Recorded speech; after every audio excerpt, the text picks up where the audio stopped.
पत्र भी सुबह सोशल मीडिया के विभिन्न प्लेटफॉर्म पर डाला, आप लोगों ने ज़रूर देखा होगा।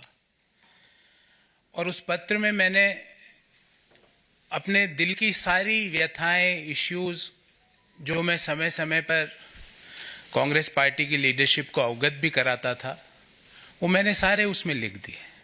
उसके अलावा मुझे कुछ नहीं कहना। मेरा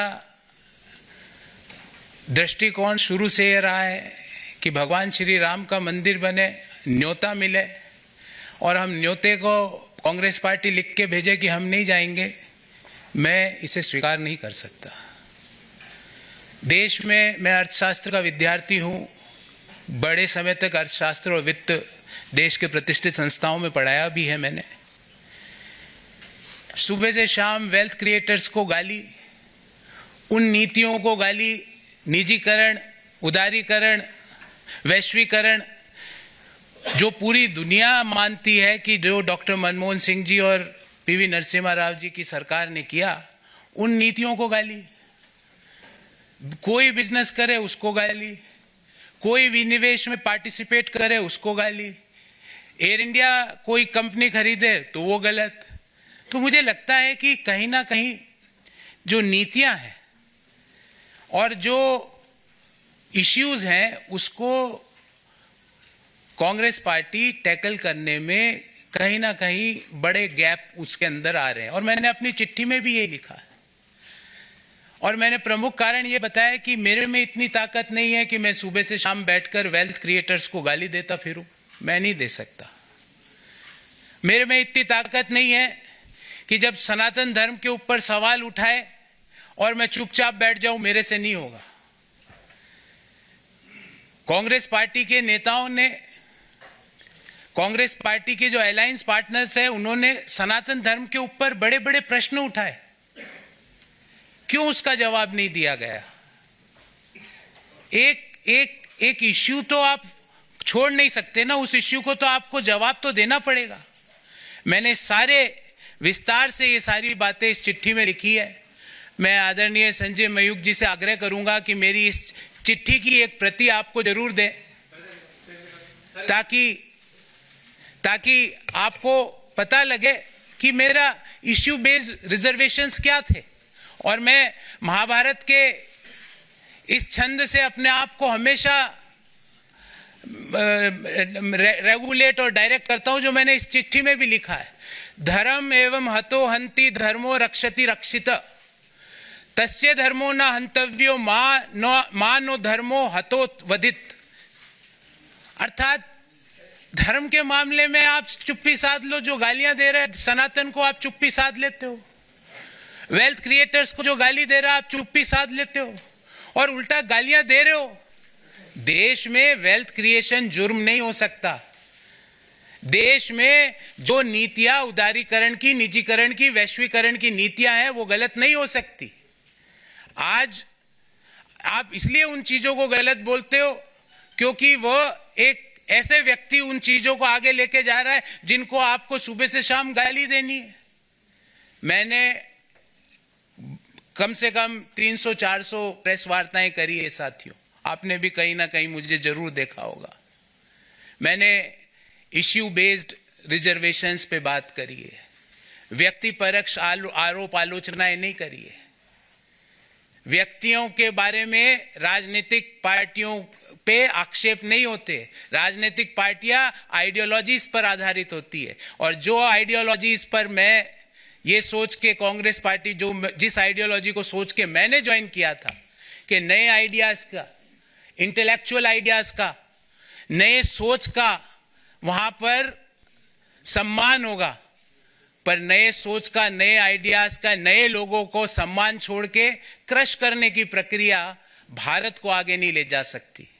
और अल्टीमेटली हमारी आइडियोलॉजीज, पार्टीज की, पॉलिटिकल राजनीतिक पार्टियों की आइडियोलॉजीज अलग अलग हो सकती है, पर एक आइडियोलॉजी जो हम सबको जोड़ती है वो भारत को आगे ले जाने की आइडियोलॉजी, और उसी आइडियोलॉजी को ध्यान में रखते हुए जो विकसित भारत की जो संकल्पना है उसको आगे ले जाने के लिए जो आइडियोलॉजी ने मुझे आकर्षित किया और मैंने आज भारतीय जनता पार्टी ज्वाइन करी।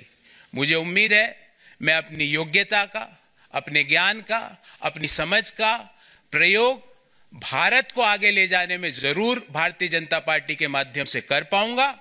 और मैं अति प्रसन्न हूं, मैंने मेरी दिल की बात सारी लिख दी है। इससे ज्यादा ना तो मुझे किसी के व्यक्ति के बारे में टीका टिप्पणी करनी है। जो इश्यूज, और ये इश्यूज मैंने ऐसा नहीं कि पहली बार उठाए, पार्टी के हर पटल पे इन इश्यूज को मैंने समय समय पर उठाया और बेरोक टोक उठाया। पर जब आप इनको नजरअंदाज कर रहे हो तो मुझे लगता है कि भारत को आगे ले जाने में आपका कंट्रीब्यूशन नहीं है। और जब मैं अपना कंट्रीब्यूशन भारत जैसे महान देश को आगे ले जाने में नहीं दे सकता तो मैं वहां रहकर कुछ नहीं कर सकता। इसलिए मैंने प्रधानमंत्री नरेंद्र मोदी जी के विकसित भारत की संकल्पना को आधार बनाकर देश को आगे ले जाने की, जो डेवलप्ड नेशन बनाने की जो मोदी जी का सपना है, उसको साकार करने के लिए जो भी मेरे से योगदान होगा वो मैं पूर्ण रूप से दूंगा। इससे ज्यादा मैं आज आपसे कुछ नहीं कहना चाहता। बहुत बहुत धन्यवाद, बहुत बहुत धन्यवाद तावड़े साहब, संजय जी और आप सभी लोगों को जिन्होंने मुझे ये अवसर दिया। मित्रों, को आप सुन रहे थे जिन्होंने कहा कि सनातन विरोधी मैं नारे नहीं लगा सकता। श्री राम मंदिर पर पार्टी के स्टैंड से दुखी थे गौरव वल्लभ और यही कारण है कि उन्होंने अब अपना पाला बदल लिया कि कांग्रेस में नई सोच की कहीं कोई जगह नहीं है। तो एक तरफ आपने गौरव वल्लभ को सुना, तो वहीं अब आपको बताते हैं कि संजय निरुपम ने आखिर क्या कुछ कहा। आज संजय निरुपम प्रेस कॉन्फ्रेंस करने के बाद कांग्रेस पर जमकर हमला करते हुए नजर आए। यहां तक कह दिया कि कांग्रेस पार्टी में अब कुछ नहीं बचा, कांग्रेस पार्टी अब बिखराव की तरफ आगे बढ़ रही है। इतना ही नहीं, संजय निरुपम ने कहा कि मुख्य धारा की पार्टी अब कांग्रेस नहीं रही, कांग्रेस का कोई भविष्य नहीं बचा, कांग्रेस खंडहर हो चुकी है। ये संजय निरुपम कह रहे हैं। उन्होंने कहा कि आउटडेटेड नेताओं के हाथों में कांग्रेस की कमान है। इतना कि नहीं, संजय निरुपम ने कहा कि अब कांग्रेस पार्टी में 5 पावर सेंटर हैं और 5 पावर सेंटर आपस में लड़ रहे हैं।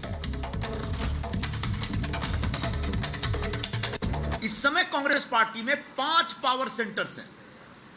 आप चौंक जाएंगे सुनकर के, लेकिन ये सब हमने अनुभव किया हुआ है। अब पूछेंगे 5 पावर सेंटर कौन कौन से हैं, और 5 के अपने कॉकस है, 5 की अपनी लॉबी है, और 5 की जो लॉबी है वो आपस में टकराती रहती है, एक दूसरे को मारने में लगी रहती है।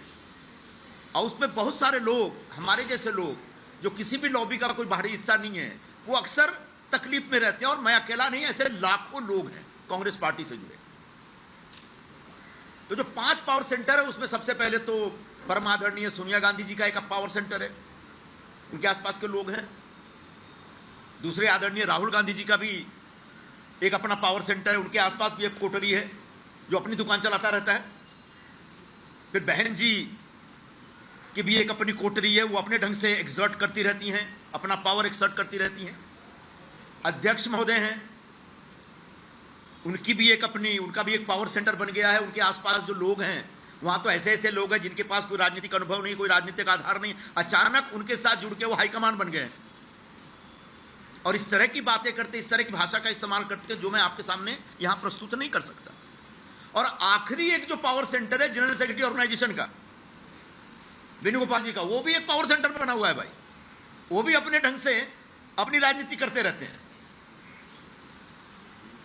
जब हिंदी बोलते समझ में नहीं आता, अंग्रेजी बोलते समझ में नहीं आता, मलयाली हमको समझ में नहीं आता है। एक ऐसा आदमी पिछले इतने वर्षों से बैठा हुआ है और संगठन लगातार गर्त में जा रहा है, संगठन लगातार बुरे खराब दौर में, खराब हाल में। तो एक कांग्रेस पार्टी में जो ये टकराव चल रहा है लॉबियों का, उसकी वजह से कांग्रेस पार्टी वैचारिक स्तर पर अगर इस खांचे में देखें तो पूरी तरह से इरिलेवेंट हो गई, इस खांचे से बाहर हो गई। इसलिए लगातार लोग टूट रहे हैं, बिखर रहे हैं या अंदर अंदर कसमसा रहे हैं। तो वैचारिक आधार पर हालत खराब है, संगठनात्मक स्तर पर पूरा बिखरा हुआ है मामला। जो मुद्दे उठाए जा रहे हैं उन मुद्दों के प्रति कोई कमिटमेंट नहीं दिखता। सुबह कुछ बयान, शाम को कुछ बयान। जो नारे हैं ऐसे नारे हैं जो उनके घर में भी एक बार से दोबारा नहीं बोला जाएगा। तो ये जो वैचारिक स्तर पर जो एक द्वंद्व चल रहा है पार्टी में, उसकी वजह से बड़े पैमाने पर कार्यकर्ताओं के अंदर एक निराशा और नाराजगी बनी हुई है। और अगर यूं ही चलता रहा तो आगे जाकर धीरे धीरे बहुत कुछ खत्म हो